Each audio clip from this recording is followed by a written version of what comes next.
एक मुगल सम्राट है जिसने अत्याचार और क्रूरता के अलावा भारत के अंदर कुछ नहीं किया। छोटे छोटे साहिबजादों को जिसमें दीवारों में चुनवाने का काम किया हो, ऐसे लोगों को अगर आप भारत में महान बोलेंगे तो बताइए कैसे चलेगा। चंद्रशेखर, भगत सिंह और राजगुरु ने अपनी जान गंवाई है और कुछ मूर्ख आकर के कहते हैं आजादी चरखे से आई है। ठीक है, एक बात बताइए, क्या छत्रपति शिवाजी महाराज, महाराणा प्रताप ने क्या केवल राजपूतों के लिए लड़ाई लड़ी थी? उन्होंने जो लड़ाई लड़ी थी, ठीक है, वो लड़ाई हिंदुत्व के लिए लड़ी थी, अपनी मातृभूमि के लिए लड़ी। कि थूक कर चटवा दो उन सभी रकीबों को जो भारत में ही रहकर भारत की अस्मिता पर प्रहार करें, और जीभ काट लो उन सभी श्वानों की, जीभ काट लो उन सभी श्वानों की जो महाराणा प्रताप शिवाजी छोड़, जो महाराणा प्रताप शिवाजी छोड़ औरंगजेब की जय जयकार करें, औरंगजेब की जय जयकार करें। तो औरंगजेब तुम्हारे नायक हैं, और तमाम क्या कहते हैं कि तुम्हारे बाबर तुम्हारे नायक हैं, हुमायूं तुम्हारे नायक हैं, तो तुम चले जाओ पाकिस्तान में, वहां तुमको मिल जाएंगे ऐसे नायक। देखिए, एक समाजवादी के नेता अब्बू आजमी के द्वारा किस प्रकार से जो है औरंगजेब को जो है महान शासक, महान नायक तक कह दिया जाता है, इस पर आप क्या कहना चाहेंगे? देखिए, उनके बाप दादा उन्हीं की देन है, तो उनको तो महान बोलेंगे ही ना, क्योंकि जिनके बाप दादा तलवार की नोक पे सलवार पहन ली हो वो उनको महान ही बताएंगे, लेकिन ये नहीं सोचेंगे कि हमारे बाप दादाओं ने उस समय कितनी प्रताड़ना सही होगी, कितना उसने मतलब क्रूरता करी होगी, तब जाकर के हमारे माँ बाप झुके होंगे और धर्म बदला होगा। तो पहली बात तो ये हो गई, और फिर ये हो गई एक सदी की बात। छोड़िए, आज प्रेजेंट में हम लोग जी रहे हैं, अब प्रेजेंट की बात करिए। जो छोटे छोटे साहिबजादों को दीवारों में चुनवाने की बात करते हो, जो संभाजी महाराज की आंखों में सरिया डालने की बात करते हो, नाखून उखाड़ने की बात करते हो, जिसने तमाम हमारी कितनी देश की हिंदू महिलाओं का बलात्कार किया हो, बहन बेटियों को उठा करके ले गए हो, जिन्होंने शाखाओं पे पत्ते नहीं होते थे पेड़ों पे, उतनी हिंदुओं की लाशें लटका दी हो धर्म ना बदलने वालों की, ऐसा कहाँ से महान हो गया औरंगजेब, हमें बताइए। और अगर वो महान था तो इस पूरे भारत के एक एक कोने में छोड़िए, पूरे वर्ल्ड के अंदर मुझे एक ऐसी जगह बताइए जहां औरंगजेब ने कोई गुरुकुल बनाया हो, कोई विश्वविद्यालय बनाया हो, कोई चर्च बनाया हो, कोई गुरुद्वारा साहिब बनाया हो, कोई मंदिर बनाया हो, कुछ भी बनाया हो।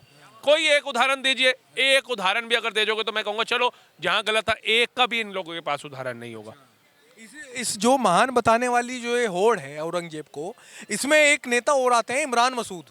इमरान मसूद को शायद आप नहीं जानते होंगे। इमरान मसूद सहारनपुर से जो है मौजूदा सांसद हैं, वो भी महान नेता बोलते हैं औरंगजेब को, ठीक है। इस प्रकार से जो ये मुस्लिम नेता जब इस प्रकार से एक संवैधानिक पद पर बैठने के बावजूद, एक जिम्मेदारी पद पर बैठने के बावजूद एक आक्रांता को जो है महानता का दर्जा दे रहे हैं, और जिस पर जो आम मुसलमान है उस तक क्या संदेश जाएगा, वो क्या समझेगा जब हमारे नेता जो हैं औरंगजेब को जो महान बता रहे हैं, तो जो आम मुसलमान जो उनका फॉलोअर्स है वो क्या इस पर रिएक्शन देगा? कल को वो जो अगर उन्हें अपना महान शासक बताने लगा, राजा बताने लगे अपना महान है, तो उस पर क्या मतलब संदेश जाएगा देश के अंदर? उनकी राजनीति ही इन्हीं उद्देश्यों पर टिकी हुई है। वो कभी नहीं कहेंगे कि मैं सहारनपुर का सांसद हूँ, मैंने अपने क्षेत्र के अंदर सड़क ऐसी बनवानी है, उसका ये रोड मैप निकालूंगा, स्कूल बच्चों के लिए बनवाना है, या फिर विश्वविद्यालय बनाना है, अस्पताल बनाना है, वो ऐसी बात नहीं करेगा। वो क्या करेगा, औरंगजेब महान था, बाबर महान था, हुमायूं महान था, ये हमारे पीढ़ियां थी, ये हमारे बाप दादा थे, पूरक थे, इन्होंने इतना संघर्ष किया, तब इस्लाम धर्म बचा हुआ है, तब हम मुस्लिम बचे हुए हैं। उनकी चेतना, उनका उद्देश्य यही है कि मुसलमानों के दिमागों में डाल दो कि भैया इन्होंने हमारे धर्म को बचाने के लिए, इस्लाम को बचाने के लिए बहुत लड़ाइयाँ लड़ी और जीते। लेकिन वहीं पर जो सेकुलर हिंदू है वो ये चीज़ नहीं समझ पाता कि वो लड़े तो किससे लड़े, ये भी तो सोचो।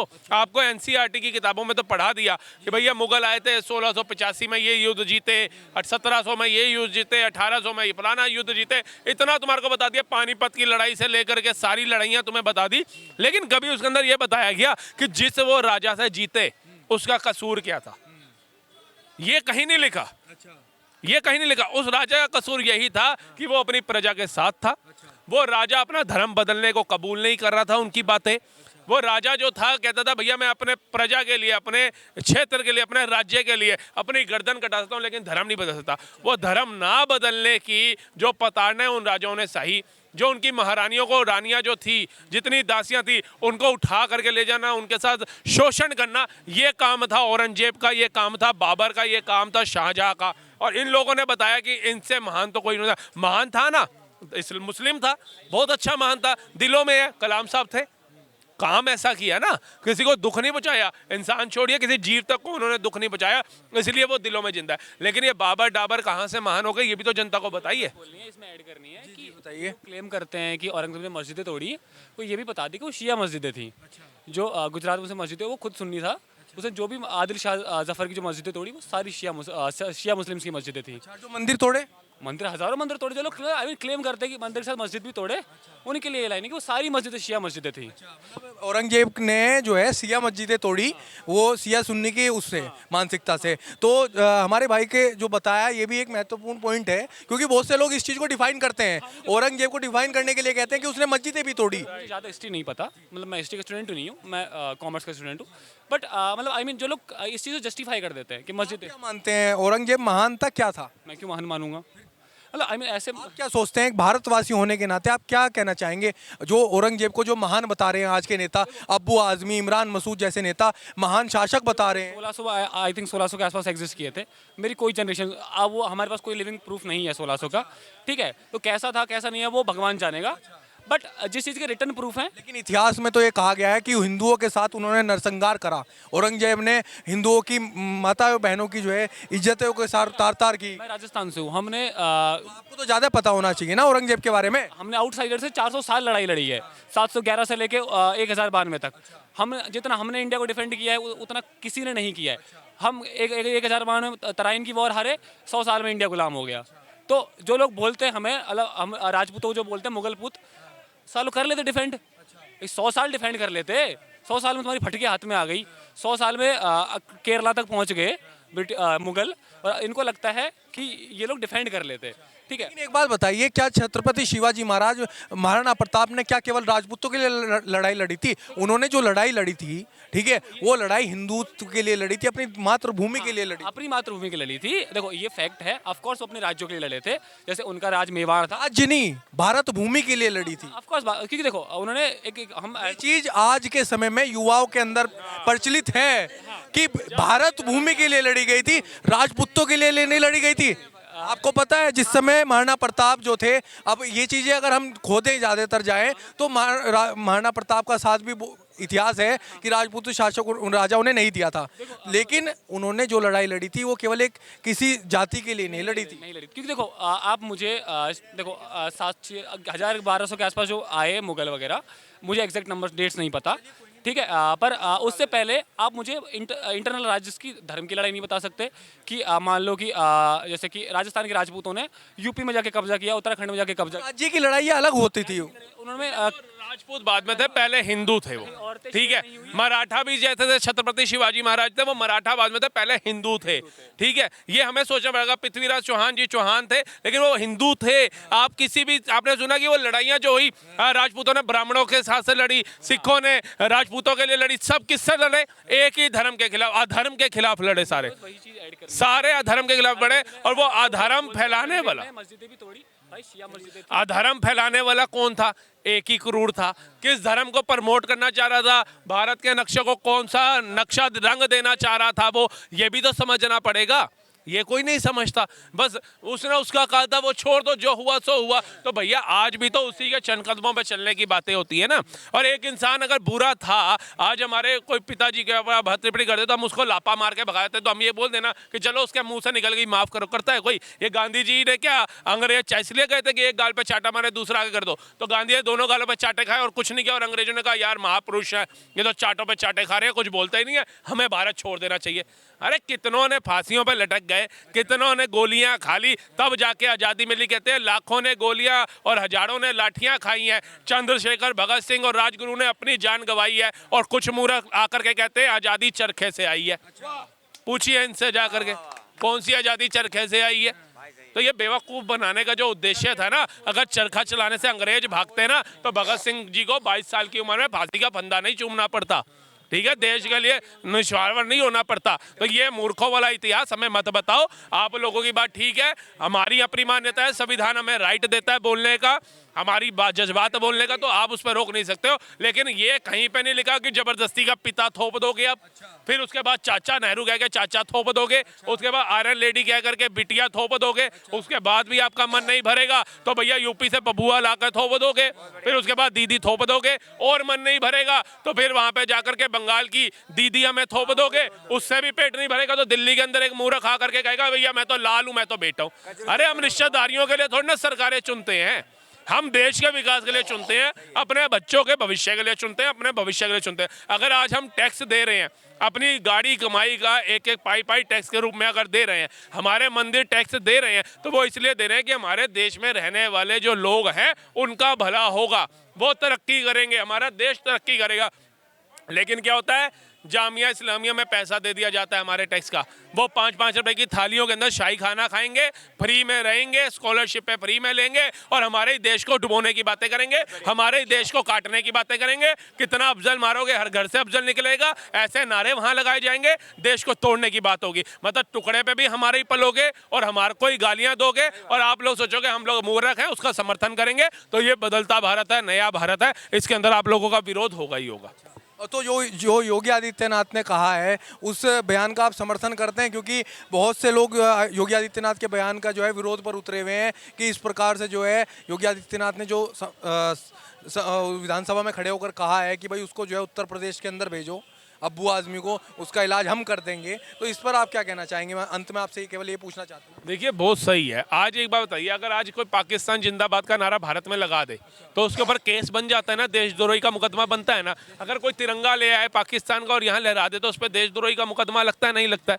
तो एक मुगल सम्राट है जिसने अत्याचार और क्रूरता के अलावा भारत के अंदर कुछ नहीं किया, छोटे छोटे साहिबजादों को जिसमें दीवारों में चुनवाने का काम किया हो। गुरु तेग बहादुर साहिब जी शीशगंज गुरुद्वारा प्रमाण है। हम कहते हैं आप किताबें भी मत ढूंढो, वो जीता जाता प्रमाण है। आप गुरुद्वारे एक बार दर्शन करके आइए, माथा टेक के आइए, आपको पता चलेगा वो तानाशाह, वो क्रूर शासक औरंगजेब कैसे गुरु साहिब की शहीदी देनी पड़ी, उनकी गर्दन काट दिया। वहां जाकर के तो देखो, ऐसे लोगों को अगर आप भारत में महान बोलेंगे तो बताइए कैसे चलेगा, कौन इसको एक्सेप्ट करेगा। हमारे गुरु साहिबों ने सिक्खी के लिए शहादतें नहीं दी हैं, उन्होंने अपने धर्म के लिए दी। अगर अपने धर्म के लिए देते ना तो कुछ मूर्ख लोग ये भी कहते हैं यार उसने तो अपने धर्म के लिए लिया ना, तुम्हें क्या वो हो रहा है। लेकिन उन्होंने अधर्म के लिए लड़ाई लगी, धर्म को देखते हुए सनातन धर्म को बचाने के लिए अपनी खोपड़ियां तक लगवा दी थी, मतलब कटवा दी थी खोपड़ी, शहीदियां दे दी। छोटे छोटे बच्चे जो थे वो उनके इतने शेर थे, बब्बर शेर थे कि वो उसकी तानाशाही के आगे झुके नहीं, दीवारों में चुनना मजबूर कर लिया।